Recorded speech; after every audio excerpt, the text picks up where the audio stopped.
पाकिस्तान की स्थिति इस समय काफी खराब हो गई है। इतनी खराब हो गई है कि वहां के लोगों ने दफ्तर जाना बंद कर दिया है और बच्चों ने स्कूल जाना बंद कर दिया है। अब पूछिएगा ऐसा हुआ क्यों? जी आपको बता दें कि पाकिस्तान जैसे गरीब मुल्क की स्थिति इस वॉर ने इतनी खराब कर दी मानो उसकी रीढ़ की हड्डी टूट चुकी हो। दर्शकों आपको हम बता दें कि अभी जो पाकिस्तान की स्थिति है वो शायद ही स्थिति वैसी किसी देश की है।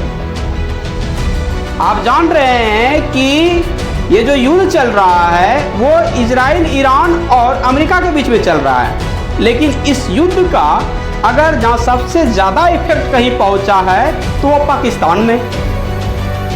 पाकिस्तान के प्रधानमंत्री शहबाज शरीफ की स्थिति इतनी खराब हो चुकी है कि उसे अभी रात में नींद नहीं आती है। मतलब वहां की जनता महंगाई के मार से त्राहिमाम कर रही है। पाकिस्तान की इन्हीं रिपोर्ट को लेकर के आज हम इस वीडियो में बात करेंगे। नमस्कार, बिहार फोकस देख रहे हैं आप और मैं हूं आपके साथ राहुल रंजन। जी देखिए, पाकिस्तान में पेट्रोल की कीमत मानो आसमान छू रही है। पेट्रोल और महंगाई ने पाकिस्तान की कमर तोड़ के रख दिया है। अभी जब हम और आप नॉर्मल जिंदगी जी रहे हैं तो मानो पाकिस्तान में इस समय महंगाई की मार से हाहाकार मचा हुआ है। मतलब अभी जब पाकिस्तान में पेट्रोल की कीमत 450 रुपये प्रति लीटर हो चुकी है और डीजल की कीमत 500 रुपये पाकिस्तानी मुद्रा प्रति लीटर हो चुकी है, तो वहां की जनता पाकिस्तान की पेट्रोल पंप पर पहुंचकर लगातार बवाल कर रही है और तोड़ फोड़ कर रही है। उसकी महंगाई इतनी हो चुकी है कि वहां की जनता मानो यह सोच रहा हो कि महंगाई से बेटर है कि मौत दे दे। आपको बता दें कि पाकिस्तान में अभी स्थिति इतनी खराब हो चुकी है कि वहां पर 1 केजी सेब की कीमत 2000 रुपये हो गया है। 1 केजी दूध का कीमत 180 रुपये प्रति लीटर हो गई है। मतलब जितनी भी घरेलू चीजें हैं, दैनिक जीवन में यूज होने वाली चीजों से लेकर के आम जिंदगी में जितनी भी चीजें यूज होती है उसकी कीमत पाकिस्तान में मानो आसमान छू रही है। अनार, टमाटर, केले, इन सभी का कीमत 200 से 300 रुपये प्रति किलो हो गया है। सोचिए, जब हम और आप इंडिया में मामूली सा दूध जब खरीदते हैं तो वो 30 रुपये किलो मिलता है, 40 रुपये किलो मिलता है, तो पाकिस्तान में वही दूध आज 200 रुपये प्रति किलो मिल रहा है। तो वहां की जनता भला पागल क्यों ना हो। इन सब के बीच में ये तो पाकिस्तान का हम भीतरी हालात बता रहे हैं आपको, लेकिन जब बाहरी हालात आप जानिएगा तो आप भी सोचिएगा कि ये मुल्क है या कर्जा मुल्क है। क्योंकि हाल ही के दिनों में जब यूएई ने 3.5 मिलियन डॉलर कर्ज पाकिस्तान से वापस मांगे तो पाकिस्तान का हालत काफी पंक्चर हो गया। दर्शकों आपको हम बता दें कि खाड़ी देशों में युद्ध चल रहा है और इस युद्ध के वजह से यूएई को काफी नुकसान झेलना पड़ा है, जिसके कारण यूएई ने पाकिस्तान को जो 3.5 बिलियन डॉलर का कर्ज दिया था वो कर्ज को अब वो वापस मांग रहा है।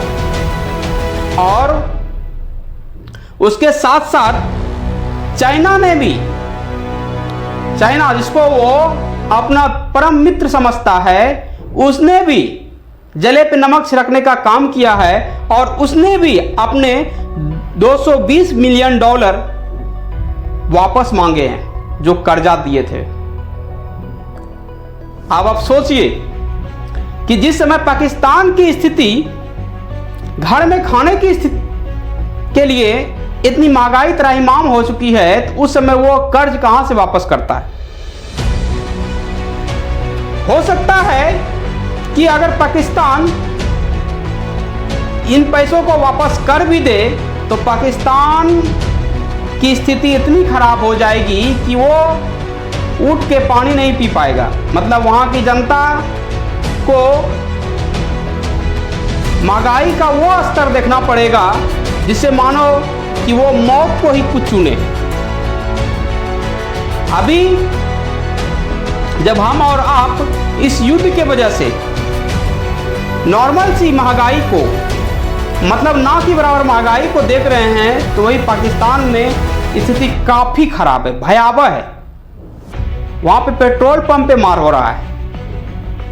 लोग पेट्रोल की जगह अब गधे का यूज कर रहा है, गधे की सवारी कर रहा है और सरकार को कोच रहा है कि आपसे बेटर तो गधा सरकार चला लेगा। क्योंकि शहबाज शरीफ ने आज पाकिस्तान को उस जगह पे ला के खड़ा किया है जिस जगह पे पाकिस्तान का उठ पाना लगभग मुश्किल है। अब स्थिति इतनी खराब हो चुकी है पाकिस्तान की कि वह चाह करके भी हालात को सुधार नहीं सकता है। स्थिति गृह युद्ध जैसी हो गई है। वहां की जनता लगातार त्राहिमाम कर रही है, लगातार पाकिस्तान के प्रधानमंत्री शहबाज शरीफ और मुनीर पर ताबड़तोड़ हमले कर रहे हैं। अब आप मानो जो मुल्क दूसरे मुल्क का बारे में बुरा सोचता हो तो भला उसके मुल्क का भला अच्छा कैसे हो सकता है। कहावत है ना कि मत बिगाड़ो बिगड़ेगा, जस्ट वही कहावत आज पाकिस्तान के साथ हो चुकी है। वो एक भिखारी मुल्क बन चुका है और अब भिखारी मुल्क से उसकी छवि इंटरनेशनल इतना खराब हो चुका है कि सारे मुल्क उसको अब कर्जा देने से भागते हैं और सोचते हैं कि अगर इसको कर्जा दे भी दे तो क्या भविष्य में यह वापस फिर कर पाएगा कि या नहीं कर पाएगा। क्योंकि यूएई ने तो स्पष्ट कर दिया है कि हमने जो आपको $3.5 मिलियन का कर्जा दिया है वो मुझे अप्रैल लास्ट तक चाहिए तो चाहिए। अगर इसमें किसी भी तरह का हस्तक्षेप हुआ तो यूएई पाकिस्तान को छोड़ेगा नहीं। और वही चाइना ने इसको जबरदस्त शॉट दिया, जिसको ये अपना परम मित्र समझता था पाकिस्तान, आज चाइना ने उसको अमेरिका से सटने का और डॉलर से सटने का खामियाजा उसको भुगतना पड़ रहा है। क्योंकि इस युद्ध में पाकिस्तान चौधरी बनने चला था। उसको यह आभास करा रहा था कि हम जो है इस युद्ध को शांत करवा देंगे, बातचीत करके इस युद्ध को एक अच्छे स्थिति में ला देंगे और युद्ध दुनिया में समाप्ति हो जाएगा। अब खैर सोचिए कि पाकिस्तान जैसा भिखारी मुल्क यह सोच रहा हो कि ईरान, इजराइल और अमेरिका का युद्ध हम रुकवा देंगे, तो कहाँ वाली बात है ये कि कोई गरीब दो सुपर पावर का झगड़ा को शांत कराने चला है। जिसकी खुद की औकात कुछ नहीं है वो मुल्क जाकर के दूसरे का झगड़ा शांत करवाएगा। जिसकी जनता खुद घर में गृह युद्ध जैसी स्थिति बना हो, अफगानिस्तान लगातार उस पर हमला कर रहा हो, महंगाई कमर तोड़ रही हो, वैसा मुल्क जब युद्ध में शांति समझौता करने की बात करता है तो बात हास्यास्पद है और हास्यास्पद होना भी चाहिए। इस वॉर में यूएई ने इतना नुकसान झेला है कि वो लगातार अपने यहाँ की स्थिति सुधारने के लिए जितने भी मुल्कों को उसने कर्जा दिया है तो वह वापस कर्जा मांग रहा, जिसमें पाकिस्तान नंबर 1 पर है। क्योंकि सबसे अधिक कर्जा अगर उस मुल्क से कोई लिया है तो वह है पाकिस्तान, जो धर्म को आगे कर करके हाथ पसारने में आगे रहता है। अब अगर पाकिस्तान इन कर्जों को दे देता है तो पाकिस्तान की स्थिति और अंदरूनी हालात इतने खराब हो जाएंगे कि उसे अपनी सरकार बचाने के लिए, अपना देश चलाने के लिए कुछ अलग उपाय सोचना पड़ेगा। देखिए, पाकिस्तान की स्थिति अभी ऐसी हो चुकी है कि वो शहबाज शरीफ अपनी इज्जत बचाने के लिए हो सकता है कि भारत में किसी भी तरह के आतंकवादी हमला करवा दे, क्योंकि उसको अपना इज्जत बचाना है। और आतंकी देश के लिए यह कोई बड़ा वो नहीं है। अब आप सोच रहे होंगे भारत में आतंकवादी हमला क्यों करवाएगा? हाँ भाई, करवा सकता है, क्योंकि करवाने का कारण है ना, उसको अपना छवि सुधारना है, जनता को बेवकूफ़ बनाना है। वहाँ की जनता को यह दिखाना है कि हमें इंडिया से वॉर कर रहे हैं, जिस कारण से पाकिस्तान में इन चीज़ों की महंगाई बढ़ गई है, जिस कारण से पाकिस्तान में पेट्रोल की कीमत बढ़ गई है, क्योंकि उसको अपना निकम्मापन छिपाना है कि उन्होंने जो मुल्क को बर्बाद किया है, मुनीर ने और शहबाज शरीफ ने, उसकी छवि को बरकरार रखने के लिए हो सकता है कि वो इंडिया से किसी भी तरह की उलझन ले, क्योंकि अफगानिस्तान से तो उसने ले लिया है। क्योंकि हाल ही के दिनों में जो स्टेटमेंट पाकिस्तान के रक्षा मंत्री की तरफ से आया है, वो इस बात की तरफ इशारा करती है। पाकिस्तान के रक्षा मंत्री आसिफ ने कहा है कि इस बार हम इंडिया के अंदर घुस करके हमला करेंगे। अब आप सोचिए, इसके जवाब में हमारे देश के रक्षा मंत्री राजनाथ सिंह ने भी कहा है कि पाकिस्तान की स्थिति इस बार हम इतनी खराब करेंगे कि वो दोबारा सोचेगा। हम मिसाइलें जो है उसके अंदर तक मारेंगे। तो खैर, खाड़ी देशों में युद्ध के वजह से, ऐसे स्थिति के वजह से पाकिस्तान ऐसा स्टेटमेंट बौखलाया हुआ दे रहा है। अब सोचने वाली बात है कि जिस देश में इतना स्थिति खराब हो चुका हो, वह युद्ध के बारे में कैसे सोच सकता है? वो कैसे ये सोच सकता है कि हम जब अपना देश की जनता को सही से नहीं खाना दे पा रहे हैं, नहीं सही से पेट्रोल दे पा रहे हैं, तो वो अपनी जनता को युद्ध कैसे सोच सकता है? वो भी भारत जैसे पावरफुल देश के साथ। अब देखिए, इस बीच में सऊदी अरबिया ने भी पाकिस्तान से पैसा मांग लिया है, जो कर्जा दिया था। क्योंकि सऊदी अरबिया ने इसलिए अपना पैसा मांगा है क्योंकि सऊदी अरबिया ने पाकिस्तान से इस युद्ध में सेना मांगा था और कहा था कि आप अपना सेना भेज करके हमारी मदद कीजिए, क्योंकि ईरान लगातार सऊदी अरबिया के ऊपर भी अटैक कर रहा है और इस अटैक के वजह से सऊदी अरबिया को काफी नुकसान झेलना पड़ रहा है। और उन्होंने पाकिस्तान के ऊपर भरोसा करके उसकी सेना का मदद मांगा, लेकिन पाकिस्तान जैसा दगाबाज देश वो कैसे मदद करेगा? क्योंकि वो सिर्फ मदद लेना जानता है, लाखों करोड़ों मिलियनों बिलियनों का कर्ज लेना जानता है।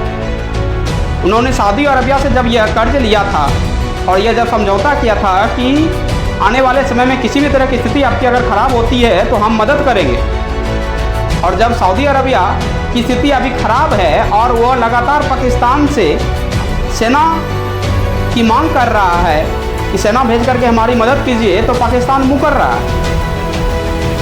इसीलिए भैया सऊदी अरबिया ने भी कमर कस लिया है और सऊदी अरबिया ने कह दिया है कि मेरा जितना भी कर्ज है वो तुम जल्द से जल्द वापस करो, अन्यथा अच्छा नहीं होगा। अब आप सोचिए कि पाकिस्तान की स्थिति इतनी खराब होने के बावजूद वो कैसे इन 3 देशों का पैसा वापस करेगा? यूएई अलग पैसा मांग रहा है 3.5 बिलियन डॉलर का, चाइना 220 मिलियन डॉलर का अलग पैसा मांग रहा है, यूएई अपना कर्ज अलग मांग रहा है, अब भैया पाकिस्तान की स्थिति तो भगवान भरोसे वाली हो गई है। अगर वो इन सारे देशों की पैसा मानिए एक पल के लिए लौटा देता है तो पाकिस्तान का एक हिस्सा फिर से कहीं बिकने के लिए तैयार रहेगा, जिससे चाइना खरीदने के लिए हमेशा तैयार रहता है। खैर, पाकिस्तान, इस वॉर ने पाकिस्तान को उस जगह पे लाके खड़ा कर दिया है कि वहाँ के प्रधानमंत्री शहबाज शरीफ और उसके आर्मी चीफ मुनीर को अब एक नया रास्ता ढूंढने का जरूरत है, क्योंकि इन 3 देशों ने पाकिस्तान के ऊपर अपने कर्ज को वापस करने की मांग को लेकर के काफी तीखी प्रतिक्रिया दी है और कहा है कि हमारे कर्ज जो हमने आपको दिया है वो कर्ज हमें वापस करो। एक तरफ कर्ज वापस करने का दबाव है और एक तरफ देश में गृहयुद्ध जैसे माहौल को, देश में महंगाई का जो स्तर बढ़ा हुआ है उसको कम करने का दबाव है, जिसको लेकर के शहबाज शरीफ और पाकिस्तान के आर्मी चीफ मुनीर का दिमाग हिला है। उन दोनों को समझ में नहीं आ रहा है करना क्या है। हाल फिलहाल में पाकिस्तान में एक बहुत बड़ा शादी का इवेंट होता है जिसमें 150 करोड़ का खर्च आता है। आपने सुना भी होगा या सोशल मीडिया यूज कर रहे हैं तो जानते भी होंगे कि शहबाज शरीफ की कोई बेटी या नतनी का शादी हो रहा था जिसमें 150 करोड़ का खर्च है। सोचिए, इतना, जिस मुल्क की स्थिति इतनी खराब है वहां 150 करोड़ का शादी का आयोजन हो रहा है। और सोचने वाली यह बात है कि वो भी कोई पहला शादी हो तो हो, दूसरी शादी पे 150 करोड़ का खर्च किया जा रहा है। तो जिस देश का नेता अपने परिवार के प्रति इतना धन लुटा रहा हो, इतना धन की बर्बादी कर रहा हो, तो उस देश का और उस देश की जनता का भला क्या ही हो सकता है। फिलहाल इस खबर में इतना ही। ऐसे ही खबरों के लिए बने रहिए हमारे साथ और देखते रहिए बिहार फोकस।